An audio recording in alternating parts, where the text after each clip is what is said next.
네, 여러분들 반갑습니다. 박영준 교수와 함께하는 반도체 공부, 마음 공부 벌써 5번째입니다. 오늘은 한국 반도체에 대해서 이야기할 거고요. 시작하기 전에 최근 언론 등을 통해서 한국의 반도체가 앞으로 한 10년 정도 어려울 것이다 라고 전문가들이 한 80% 정도 그렇게 생각하고 있다고 합니다. 그리고 이유는 첫 번째, 이웃나라 중국에서 메모리를 아주 잘하고 있다. 두 번째는 역시 미국, 중국을 중심으로 하는 여러 가지 무역 분쟁에서 가장 중요한 게 반도체잖아요. 한국의 위치가 좀 앞으로 많은 어려움을 줄 것이다. 그렇게 생각을 하고 있죠. 자, 이런 와중에서 우리가 한국 반도체 어떻게 해야 될 것인가를 고민하도록 하겠습니다. 네, 한국 반도체 발흥과 미래 제5강이죠. 첫째, 1983년도 동경선언, 진정한 의미의 한국 반도체 시작이죠. 를 다루고, 다음에 한국 반도체 발전이 무엇을로와 같이 서핑을 했다. 그런 의미에 대해서 이야기하고, IT의 4가지 중요했던 터닝 포인트와 그것이 우리의 미래에 주는 힌트에 대해서 다루도록 하겠습니다. 네, 1980년도 초에서 93년까지 약 10년간 전 세계 반도체를 지배했던 회사들, 매출 규모로 한 10위를 보면 대부분이 일본의 동무되었다는 걸 알 수 있고요. 히다치, 도시바, 마츠시타, 미쓰비시 모두 다 청일전쟁 때 구축함을 만들 직간접적으로 관여했던 회사들입니다. 당시에 한국의 M세대, 저 같은 사람이죠.가 가지는 그 일본에 대한 열등의식은 이루 말할 수가 없었다. 그렇게 회상할 수 있죠. 시대 상황을 조금 더 설명하기 위해서 1895년 그 청일전쟁 거의 마지막 장식했죠. 일본이 이겼죠, 그죠? 그때 위해 그 당시에 함대가 포진하던 곳에 일본의 함대들이 쭉 해서 초토화를 시켰어요. 그게 지금 보면은 1868년도가 일본이 근대화 산업의 명치유신을 시작할 때 30년 후의 일이에요. 이 지금 그 청일전쟁을 끝낸 그 이벤트의 그 해가. 그래서 여기서 주는 우리의 중요한 힌트는 30년 한 세대의 노력이 한 국가를 얼마나 바꿀 수 있는가 하는 예를 보이는 것이죠. 다시 1980년도에 가면 그 당시에 청일전쟁에서 함대를 만들었던 직간접적으로 회사들이 지금 이 회사들이고, 이 회사들이 앞 슬라이드에서 보듯이 80년도 초에 전 세계의 반도체를 지배했던 회사다 해도 과언이 아니에요. 이때 인텔, 지금까지도 굉장히 잘하는 회사잖아요. 마이크로 프로세서. 거기에 인텔이 64K D램을 개발해서 잘하고 있었어요. 그런데 이 경영진들이 일본을 방문해서 이 회사들을 보고 나서 모든 규모나 그 젊은이들의 능력이라든지 그 투자 규모를 봤을 때 우리는 이거 안 해야 되겠다, 메모리를. 그래서 메모리 사업을 포기했을, 심지어 그렇게 했을 때이다 라는 걸 우리가 이해해야 되겠습니다. 이러한 시대적 상황에서 1983년도 동경선언이 나왔어요. 이병철 님이라는 분께서 대한민국이 반도체 한다, D램을 한다. 당시에 D램, 여러 가지 반도체 제품 중에서 D램의 임팩트가 크다. 시장이 크고 기술이 어렵기 때문에 한번 꼭 해야 된다. 그리고 일본의 절대적인 어떤 그 지배력을 생각했을 때 불가능한 사업이다. 조금 시원찮게 하면 도태된다. 그리고 우리나라 그 당시에 경제 상황을 봤을 때, 능력이나 크기를 봤을 때 할 수 없다. 불가능한 도박이나 마찬가지다. 돈벌이만 생각하면 반도체 말고도 많이 있다. 그런데 우리가 왜 이런 고생을 하느냐 하는 그런 선언이에요. 1910년에서 87년까지 살았던 이병철님과 또 이건희 자제분이 후에 삼성을 또 세계적인 기업으로 이끄는 그런 분이지만 사업으로 복구한다. 왜 하냐? 애국하려고 한다. 돈 많은 사람 부러워하지 말라. 그분의 경영 철학 같은 거죠. 그 다음에 손해가 이익을 끌고 온다. 너무 이익만 하지 마라. 더 중요한 것은 마음이 중요하다. 경영도 마음이다. 너무 숫자, 어디 그런 경영서적 이런 것도 중요하지만 더 중요한 것은 마음의 책을 읽으라. 이렇게 한 분이에요. 위대하죠. 1987년 막상 D램이 성공을 해서 세계적인 지배, 우리나라가 잘할 수 있다고 하는 가능성을 보지 못하고 돌아가셨지만 이후 한국 반도체가 우리한테 준 의미에 대해서 이야기하도록 할게요. 반도체 생산 플랫폼을 구축했다. 그 공정, 반도체를 만드는 공정 외에도 장비, 재료, 테스팅 등 관여된 모든 기술들이 무결점으로 그걸 하는 과정에서 설계, 운영, 테스팅, 생산, 마케팅, 기획까지 우수한 인력이 길러졌다. 두 번째는 세상을 알게 되었다. 우리가 물건을 파는 게 얼마나 힘든 줄 알고, 특히 반도체 같은 물건. 그래서 지금도 우수한 회사지만 IT를 이끌는 회사들, HP, IBM, 델, 인텔에서부터 마이크로소프트, 구글, 애플, 아마존, 그리고 최근에 페이스북, 메타라는 이름을 바꿨지만 그런 회사들에게 물품, 반도체 칩을 공급하면서 세상을 알게 되고 특히 시장을 리드하게 되었다. 시장의 방향을 알게 되고 또 최근에는 결국 프로세서, 메모리 두 개가 있지만 메모리가 점점 더 중요해지는 그런 시대로 가면서 우리가 세상을 리드할 수 있는 그런 어떤 의미가 있는 거죠. 세 번째 의미는 반도체를 하는 과정에서 다른 일도 잘하는 수 있는 능력이 생겼다. 많은 분야에서 어떤 세계 인류를 할 수 있다는 어떤 자신감, 능력.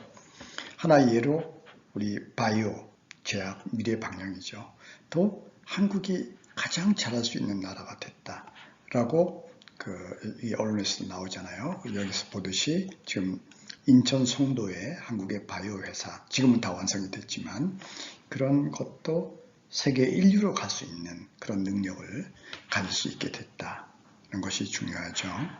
여러 가지 그 의미에서 가장 중요한 의미는 정신적인 것에 있다고 생각합니다. 한 세대 안에서 비참한 나라에서 자존감이 있는 나라를 만들었다. 또 이것이 세계 최고 기술 분야에서 하는 경험이고 이걸 통해서 우리도 잘 됐지만 남에게 기여하고 또 세계를 이끄는 그런 경험도 하게 됐다. 이게 너무 중요한 정신적인 자산 아니에요? 또한 우리가 반도체를 잘하기 때문에 힘이 있다고 남을 짓밟는 그런 일을 하지 않는다. 힘이 있고 있다고 해서 남을 짓밟았던 나라를 우리가 이기기도 하였잖아요.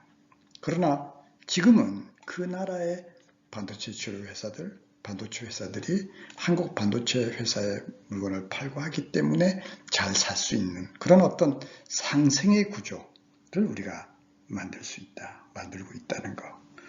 다음에 총체적으로 반도체를 통해서 서로 갈등하는 것보다 서로 돕고 발전하고 또 그런 마음을 전파할 수 있는 그런 위치에도 우리가 설 수 있게 되었다는 것이 저는 굉장히 중요한 우리의 자산이라고 생각합니다. 전 세계 사람들이 한국이 어떻게 반도체에서 성공했냐, 또 지금 위기인가 이야기하고 있잖아요.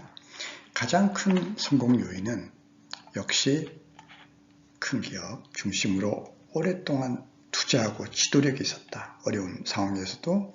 다음에 최고 인력들이 열심히 했다. 나라를 제대로 세워야 되겠다. 이런 어떤 애국심도 있었겠죠. 그죠?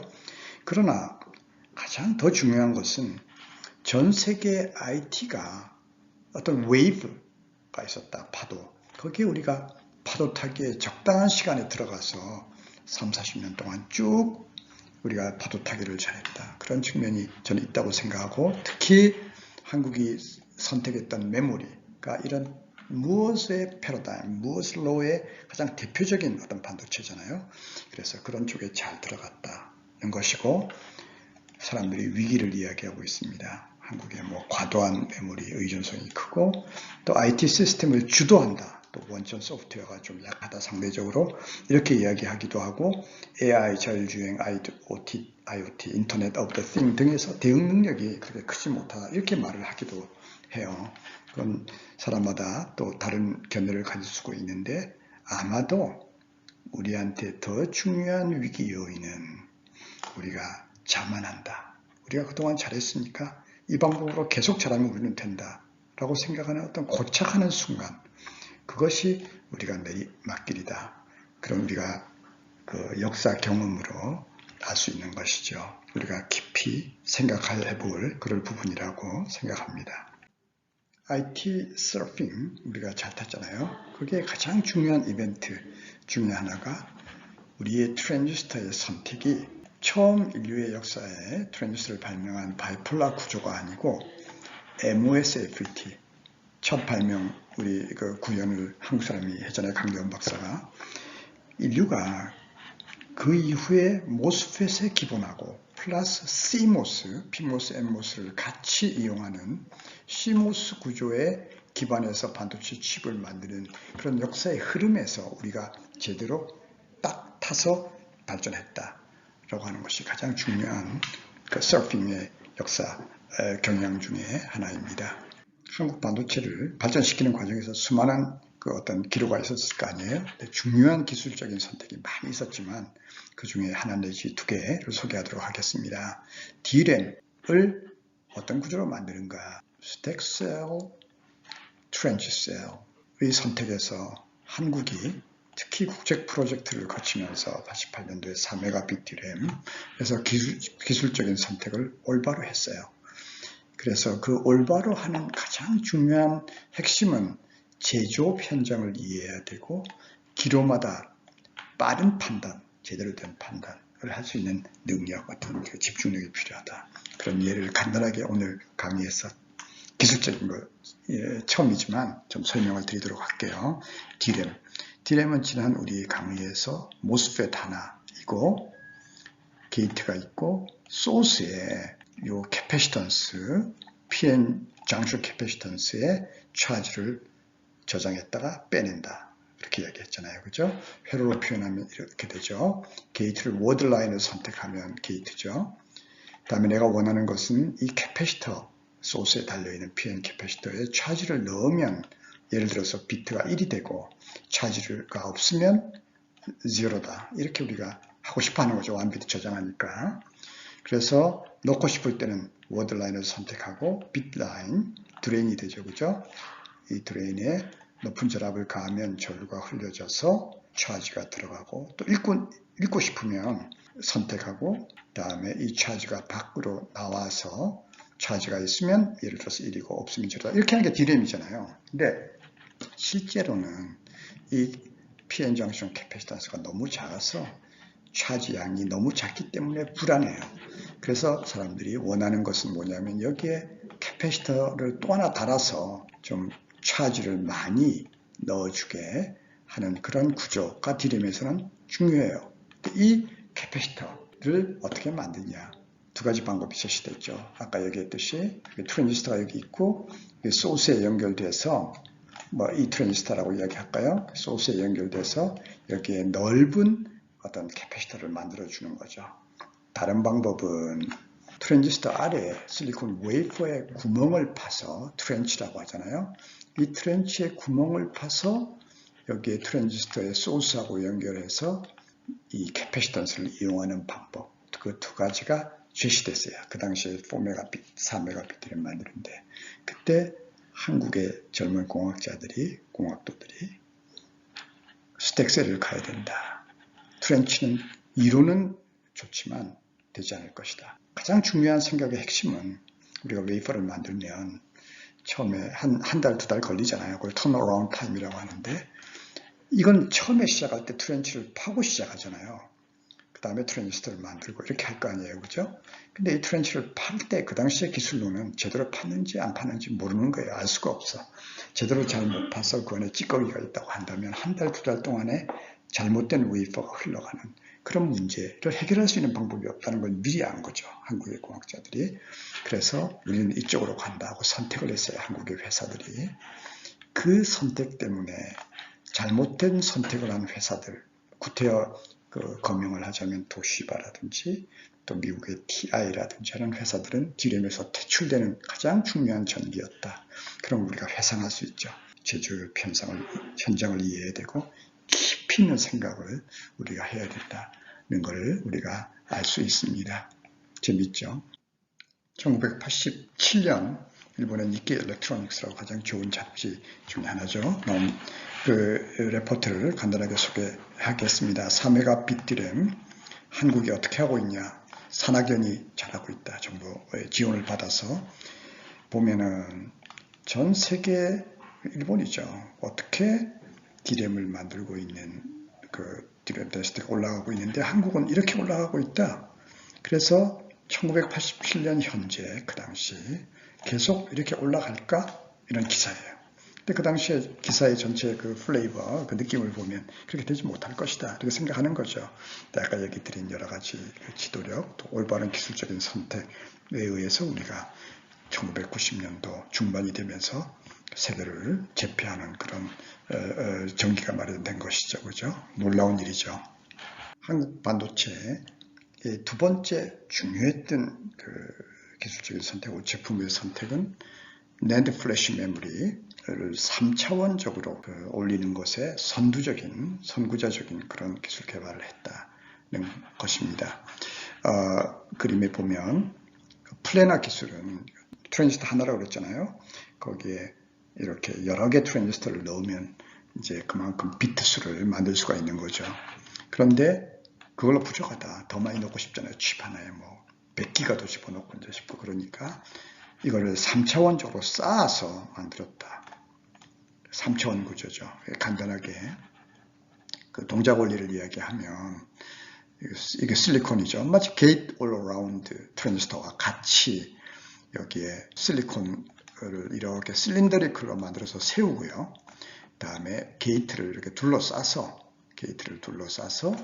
트랜지스터를 만드는데 지지난 슬라이드인가요? 아니, 그 렉처 강의인가요? 거기에 메모리에서 설명했듯이 여기에 MOS의 옥사이드가 아니라 옥사이드하고 옥사이드 사이에 조금 물질, 나이트라이드라고 하는 물질을 넣어서 거기에 전자를 스토어시킨다. 저장시킴으로 터널링이라고 하는 양자역학적인 방법에 의해서 그래서 여기에 전자가 들어가면 예를 들어서 뭐 1이라든지 아니면 0라든지 이렇게 하는 트랜지스터 낸드 플래시를 3차원적으로 쌓아 올렸다. 요 최근에 뭐 128단 또 2230년 앞으로 10년 뭐 8, 9년 후에는 이걸 1000단까지 올린다는 뜻은 이 트랜지스터의 수가 빗들을 저장하는 단위의 수가 1000개가 된다. 그런 뜻이니까 그 엄청난 기술의 진보는 우리가 그 상상할 수가 뭐 없기도 하고 있기도 한 거죠.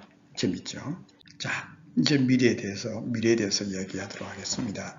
미래를 이야기하기 전에 우리가 항상 역사를 IT를 이끈 전 세계에서 가장 큰 4개의 트랜지션이 있다면 무엇일까 하는 것을 이 그림에서 보도록 하면 역시 1980년도 초에 PC를 인간이 어떻게 만들어야 되겠다 라고 한 것이고 또 여기 두 번째는 조금 이따 얘기할게요. 세 번째는 많은 사람들이 알고 있듯이 모바일 폰이라고 하는 것이 나타나서 전화가 아니라 컴퓨터다, 통신하는 컴퓨터다. 다음에 네 번째 트랜지션은 지금 사람들이 한참 이야기하는 AI, 오래된 생각이고 기술이잖아요. 근데 그게 반도체 칩이 있기 때문에 빠르게 개선할 수 있으니까 AI를 구현할 수 있었던 것이다. 그런데 이 두 번째가 뭐냐? 지금 데이터가 엄청나게 나오고 있잖아요. 제가 지금 여러분들한테 설명하는 동영상이 결국은 반도체 칩으로 카메라를 만들었다 라고 하는 이미지 센서가 나왔다. 다음 슬라이드에 조금 더 자세하게 설명하도록 할게요. IT의 가장 중요한 전기 중에 하나는 반도체로 카메라를 만든 거예요. 방법이 초기에는 CCD라고 하는 이런 구조였고요. 두 번째 진정한 의미의 혁명은 카메라의 혁명은 CIS 이미지 센서, 즉 CMOS 위에 카메라를 만든 것입니다. CCD라고 하는 개념을 처음 만드신 분들은 노벨상을 받았고요. 실제적으로 페어차일드에서 한국인 김춘기 님께서 기여를 하셨습니다. 아마 30대 초반의 젊은 분 페어차일드 앞에서 찍은 사진이고 일찍 한국에 카이스트로 오셔서 큰 연구 및 학생을 길러서 한국의 반도체 대부라고 하는 이름으로 2022년 금년 8월에 IEEE 세계적인 전기전자 학회죠. 스펙트럼에 이렇게 소개된 분입니다. 영광스러운 일이죠. 이분이 직접 설명하는 걸로 생각하면서 얘기를 한번 해볼게요. CCD 결국은 가장 기본은 PN 장션이고요. 셔틀을 열어서 빛이 들어오게 되면 NP 장션 여기 있잖아요. N 플러스 쪽에 전자가 올라가게 되죠. 빛이 에너지를 받아서 빛이 세면 많이 전자가 여기 모일 것이고 빛이 약하면 작게 모이겠죠. 내가 원하는 것은 그 전자 모인 것을 쭉 서페이스를 통해서 이쪽으로 뽑아내고자 하는 것입니다. 하는 방법은 간단하죠. N 플러스 P에 전자가 어느 정도 모이면 N 플러스 쪽에 이 게이트에 플러스 전압을 걸면 지난 강의에서 얘기했듯이 이쪽에 좀 컨덕션 밴드 엣지가 내려오게 되어서 전자가 쉽게 이쪽으로 가게 되고요. 온 전자, 여기에 온 전자를 그 다음 옮기기 위해서 여기 플러스, 그 다음 플러스 게이트의 전압을 순차적으로 가해 줌으로써 이 전자가 옮겨와서 마지막 내가 이 전자를 읽을 수 있는 회로로 가는 거죠. 그죠? 이러한 어프로치는 아주 간단하게 보이지만 실제로 문제가 많이 있고 높은 전압을 걸어야 된다는 거. 그래서 아주 제한된 망원경 같은 데서만 쓰이고 지금은 아주 간단하게 이 화소의 원리는 이게 MOS 트랜지스터죠. 여기에 빛이 들어가면 전자가 여기 쌓이게 되고 그 전자를 바로 옆에 게이트를 열어서 드레인 쪽으로 가게 되면 그 드레인에서 전자를 받아서 그 다음 회로들이 이 전자의 숫자를 알아내는 그런 처리를 회로 기술을 할 수 있는 거죠. 이러한 거로 혁명이 이루어졌다. 이런 것을 우리가 이야기하고 여기서 가장 중요한 개념은 CMOS 위에서 뭐를 만들어내는 것이 중요하다입니다. CMOS 반도체 위에 카메라를 만들 수 있는 예. 또 다른 예 두 번째 예로 CMOS의 초음파 센서를 만드는 예를 보여드리기로 하겠습니다. 한 회사에서 아주 잘하고 있죠.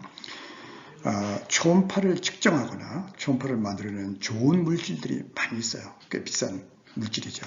그러나 그 물질보다 좀 성능은 부족하더라도 CMOS에 집적이 되면, 칩에 집적이 되면 훨씬 더 성공할 확률이 높다. 왜냐하면 아까 같이 그런 초음파 센서에서 나오는 신호를 CMOS 회로로 잘 프로세스해서 멋있게 만들어낼 수 있기 때문에 하나의 예입니다.